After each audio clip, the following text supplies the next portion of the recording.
Հայաստանի Հանրապետությունը քաղաքական ընտրության առջև շատ ճշմարիտ եւ ճշգրիտ է, որովհետեւ հիմա մենք միգուցե զգանք կամ չզգանք, բայց կանգնած ենք հենց այդպիսի ընտրության առջև եւ այս կոնտեքստում ես ուզում եմ իմ կարծիքը երկու մասի բաժանել, առաջինը ֆիքսել, թե թուրքական սպառնալիքները ինչպիսին էին եւ ինչպիսի ինստիտուցիոնալ հիմքեր ունեին այդ երկրում, ինչպես են դրանք արդյոք փոխվել թե ոչ եւ ինչ է փոխվել դրանց հակազդեցության ոլորտում, այսինքն ինչ է փոխվել մեզ մոտ։ Ուզում եմ ֆիքսել 4 հիմնական ուղղություններ, որոնք Հայաստանի անկախացումից հետո Թուրքիայում ձեռք էին բերել որ ինստիտուցիոնալ բնույթ եւ ուղղված էին Հայաստան պետության դեմ։ Մի մասը դրանց բավական հայտնի է եւ մեր մամուլում եւ տարբեր հասարակական քաղաքական շրջանակներում քննարկվել է, բայց մի քանիսը այդքան էլ մասնագիտական շրջանակներից դուրս չի եկել։ Դրա համար ֆիքսել հետեւյալը, առաջին սպառնալիքը Թուրքիայի կողմից ուղղված մեզ Արցախն էր, իր տարածական խնդիրներով Արցախի անկախությունից սկսած մինչև Արցախում հայկական ներկայության պահպանում եւ տեսնում ենք, որ այդ սպառնալիքը թուրքական այսօր ըստ էության լուծված եւ Հայաստանի ներկայ իշխանությունները ոչ միայն տապալելով տարատեսակ պրոցեսներ 2020 թվականի այդ պատերազմի հանգրվանին են բերել Հայաստանի Հանրապետությունը, այլ հիմա ամեն կերպ պետական հռետորաբանության մեջ Արցախ հասկացությունը լիովին ջնջվում է, ինչը թուրքական այսպես հստակ սպառնալիքի Հայաստանի կողմից ոչ թե արտահանքի, այլ հաշտվելու դրան նպաստելու դրսևորում։ Երկրորդ խնդիրը, որը մասնագիտական շրջանակներում է շատ հայտնի, դա Թուրքիայի դիրքորոշումն էր մեր պետական ազգային սիմվոլիկայի նկատմամբ եւ սկսած 1992 թվականից Թուրքիայի կողմից մեր արդեն դրված 7 նախապայմաններից 3 շատ հայտնի են, բայց 7 նախապայմանների մեջ էին մտնում ազգային պետական սիմվոլիկայից հրաժարվելը, մասնավորապես Արարատ լեռան, անկախության հռչակագրի, զինանշանի եւ այլն եւ այս ուղղությամբ մենք տեսնում ենք հիմա Հայաստանում ինչպիսի արձագանք կա արձագանք, որը շատ համահունչ է թուրքական պահանջին, այսինքն մեզանում երբեք չի եղել քննարկումը Արարատ լեռան ընկալման, որպես սիմվոլիկա ընկալման եւ այլն, բայց հիմա արհեստականորեն կամ ճակերտավոր ինքնիշխանության մոլուցքից ելնելով բռնել է շրջանառության մեջ։ Թուրքագիտությունը մի քիչ նման է ճշգրիտ գիտությանը, ընդհանրապես ավելագիտությունը, եւ այստեղ մասնագետը չի կարող չտեսնել, որ դա ոչ թե Հայաստանում ծնված գաղափար է, այլ դա թուրքական հստակ սպառնալիք պահանջի հայաստանյան ինտերպրետացիան է կամ Հայաստանի կողմից գլխահատ դրան համաձայնվելու հերթական քայլն է եւ այս կոնտեքստում ուզում եմ եւս մի հանգամանք ֆիքսել, որ երրորդ թիրախը մեր ազգային ինքնության, այսպես պատմական հետնաբեմներ եւ կարող եմ մի քանի ելույթ մեջ բերել Թուրքիայի նախագահ Էրդողանից, որտեղ նա թիրախավորում է հայ ժողովրդի պատմական հիշողությունը, թե հայերը ինչպես են հիշում իրենց պատմությունը, ինչպես են մտածում այդ պատմության մասին եւ Էրդողանի հորդոր խորհուրդն էր հրաժարվել հին պատմություններից, որոնք Թշնամանք են հարուցում կամ Թուրքիայի բացասական տրամադրությունների վրա են հենված։ Այսօրվա դրա արձագանքը Հայաստանում այսպես կոչված նոր Հայաստան, իրական Հայաստան կոնցեպտն է, որտեղ որևէ հիշողություն անցյալից ըստ էության չկա։ Իսկ այն պետություններն ու ազգերը, որոնք հրաժարվում են իրենց անցյալից, ապա չեմ կարծում, որ շատ լուրջ տեղ կարող են գրավել համաշխարհային քաղաքականության քաղաքակրթության մեջ։ Եվ վերջին ուղղությունը թուրքական սպառնալիքի դա հայկական սփյուռքներ եւ հայ առաքելական եկեղեցին։ որը ինձ չի կարող համոզել, որ հայ առաքելական եկեղեցին թուրքական հստակ թիրախ չէ։ Դա հստակ թիրախ է եղել, այդ մասին բազմաթիվ կոնցեպտուալ փաստաթղթերում առկա են բազմաթիվ վերլուծություններ եւ հիմա Հայաստանում ծավալվող հարձակումը հայ առաքելական եկեղեցու վրա եւ նրա հովվապետի եւ սպասանների վրա նույնպես ես չեմ կարող առանձին դիտարկել թուրքական այս սպառնալիքից, այսինքն երբևէ Հայաստանի ներսում իշխանություն եկեղեցի այսպիսի հակասություն, այսպիսի պատերազմ ըստեյության չի եղել, իսկ թուրքական հարատեսակ փաստաթղթերն ու տեսությունները խոսում են, որ Թուրքիա պետության թիրախներից է հայկական սփյուռքն ու հայկական եկեղեցին, նաև իր ինստիտուցիոնալ այդ ցանկային կառուցվածքի պատճառով։ Այսինքն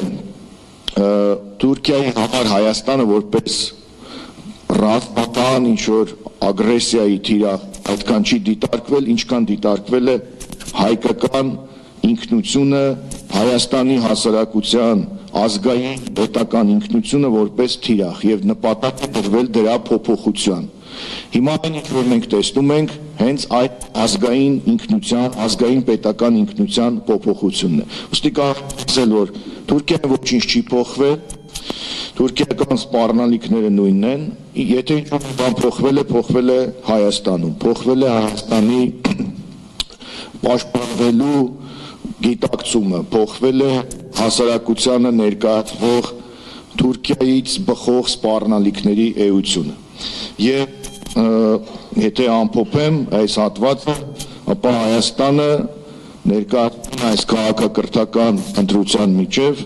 նոր անունով, նյութական Հայաստան, բայց բառից բացասական իմաստով, նյութական Հայաստան, Հայաստան, որը հենված է միայն նյութի վրա, միայն նյութական շահի վրա, եւ այդ բանաձևերը, այստեղ հաց, այստեղ կաց եւ այլն, որ իշխանությունները հրամցնում են, հենց այդ նյութական Հայաստանի ստեղծելու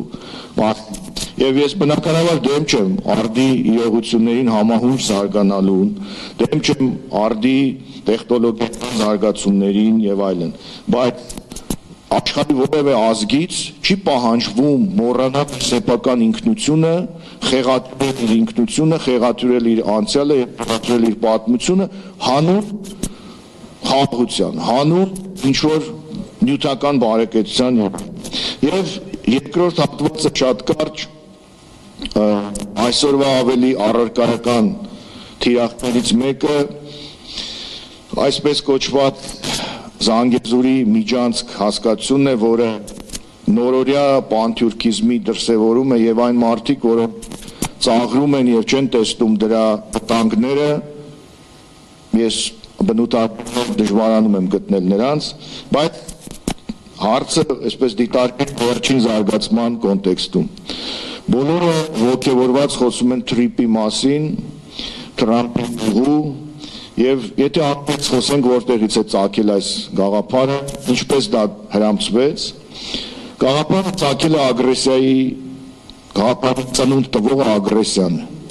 որն է ագրեսիան, որ Ադրբեջանը Թուրքիան սպառնում էին այս խաղաղ ճանապարհով այդ ճանապարհը չտալու դեպքում ռազմական ագրեսիա։ ԱՄՆ-ը փորձեց այդ ագրեսիան կանխել եւ դրա դիմաց անվանափոխում տեղի ունեցավ, Զանգեզուրի միջանցքը անվանափոխվեց Թրիպի եւ դա ոչ թե արվեց հանուն Հայաստանի, այլ ինչի հանուն ինչի արվեց։ Նախ փորեն ԱՄՆ-ը լուծեց այդ հարցը դառնալով իբրև թե կոնֆլիկտներ ունեցող մի երկիր, բայց այս ամբողջ կոնֆլիկտի լուծումը հենված է Արցախի ողբերգության, հենված է Հայաստանի նահանջի, հենված է ադրբեջանական թուրքական պահանջների առջև այսպես շատ ինքնատամ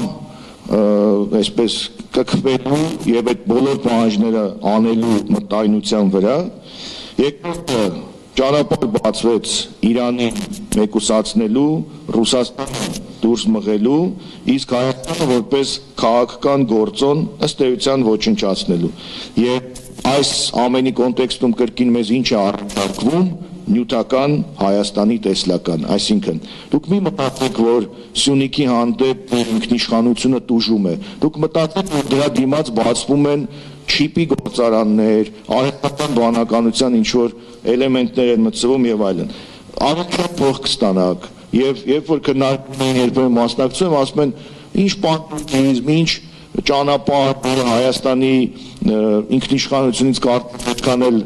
ինքնիշխանության մեջ չէ այդքան էլ դուք մտածեք այդ ճանապարհով անցնելու դեպքում ինչքան գումար է բաղում Հայաստանի բյուջե եւ այլն եւ այլն։ Եվ եթե նյութական Հայաստանի կոնցեպտն է մեզ ներկայացված, հանրությունը ֆիքսված է նյութի վրա, ապա անվտանգային սպառնալիքներն էլ չի կարող նկատել, որտեղ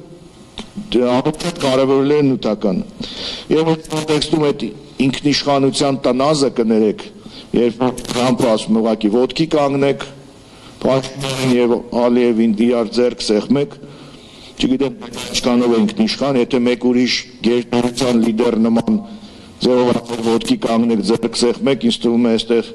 ինքնիշխանության արևմտյան ճատագովները բացահայտ խառակիրի կանեին, ենթադրում եմ իրենց։ Եվ հապատելով ելույթս ուզում եմ նշել, որ մենք իրոք պատրաստ ենք քաղաքակրթական ընտրության առջև, ոչ խորհրդարանական ընտրության առջև, այլև քաղաքակրթական ընտրության առջև, եւ դա հստակ երկու ընտրություն ունի, լինել առաջինը այդ ընտրության պարտված, զիջող, ծաղրանքի արժանացող, բացի նյութականից ամեն ինչ անկարևոր համարող, թե սխալները վերարժևորող, պարտությունը ընդունելով հանդեպ հետևություններ անող, կենացային հայրենասիրությունից հրաժարվող եւ ապագայի հանդեպ իրապես, բայց ապագայի հանդեպ արժանապատիվ տեսլական ունեցող պետություն։ Սա է մեզ հրամցված իմ կարծիքով քաղաքակրթական ընտրությունը եւ հետեւաբար այս ընտրությունները խորհրդարանական չի կարելի դիտարկել որպես սովորական ընտրություն, որովհետեւ այս ամենում գերխտացած է այն սպառնալիքները, որոնք ներկայացված են այդ մեզ համար ոչ բարեկամ պետությունների կողմից եւ որ թիրախը յուրաքանչյուր Հայաստանի քաղաքացին է, քանի որ յուրաքանչյուր քաղաքացի այդ ինքնության կրողն է։ Թիրախը մենք բոլորս ենք եւ մենք բոլորս պետք է այդ թիրախ լինելու սպառնալիքին փորձենք adekvat պատասխանել։ Շնորհակալություն։